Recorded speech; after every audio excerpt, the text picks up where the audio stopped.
Fans want you to run for Senate coming up? They actually drafted me. I had no idea about this. A girlfriend of mine sent me the link to the draftstormy.com site, and she thought it was me. She was like, "Oh my God, you're a genius." And I wrote back, "Well, yes, I am, but I honestly had nothing to do with this." And I logged on, and at first I was really pissed off. First of all, I own my name, my trademarks, all this stuff, and I thought they were using without my permission, my image, my name. And then the next morning, CNN was on my front lawn. I was like, what the hell is going on? And I had no political training. I had no political aspirations. I wanted nothing. I thought it was a big farce. It was going to make me look bad. People were going to accuse me of doing it to further my adult career, which of course did happen. I wanted no part of it. And then my friend said, you know what? You've been handed this opportunity. And yeah, you might not have wanted to be a senator or whatever, because let's face it, it's a huge pay cut. And I honestly know nothing about the job. No, I'm serious. I know nothing about the job. I want to be a director. I'm directing mainstream movies and music videos, and it was not the direction that I wanted to take. And they're like, well, you're getting all this free press, you're getting all this platform, why don't you use it for something good? Don't talk about your movies, don't talk about your adult career. Use it to talk about the things that you are already involved in, like the RTA label, which, the SPCA, like protecting children, online predators, child pornography, free speech. You've been handed this opportunity, make something good out of it. Don't waste it. And I was like, you know what, that's a good idea. And I started doing that. And you won't find in any of my interviews or anything where I even mention a title of a movie or Wicked Pictures or anything. And a lot of people don't realize that because I'm under contract, I can't command more per scene now that I'm more famous from doing this political stuff. And most people don't realize we don't get royalties.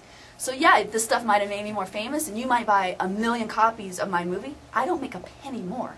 So why would I waste time doing the Senate stuff that I'm not getting paid for when it's taking time away from things I could be getting paid for? And you'll retire if you get elected. You'll retire from the industry. I would have to. Right. This guy has no shot of being reelected. It's ironic that he was involved in a prostitution scandal. It's Louisiana. I bet you he gets reelected. After the prostitution scandal? I bet you anything. Really? Yep. I bet you anything. That's one of the things I was like, you know what, if people hate him so much that they think I'm a better choice, at least me getting out there might inspire somebody who is better for the job to step forward and challenge me. And then, you know what, I'll step back. He said he asked God for forgiveness, and God said, I forgive you, after the prostitution scandal. Well, that just proves he's crazy. And he's hearing voices. Right.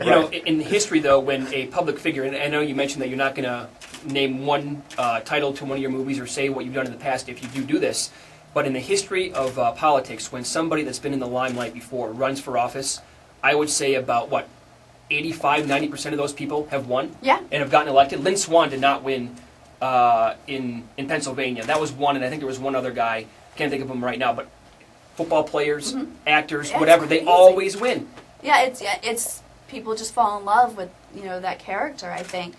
And I started, I did the listening tour, and I went to all these places, and I stood up and I spoke, and I gave speeches, and I held meetings and did questions and answers and did some political shows. And I expected my very first time out to totally get booed. I'm like, these people are gonna they're gonna kill me. Someone's gonna take I thought for sure I was gonna get shot.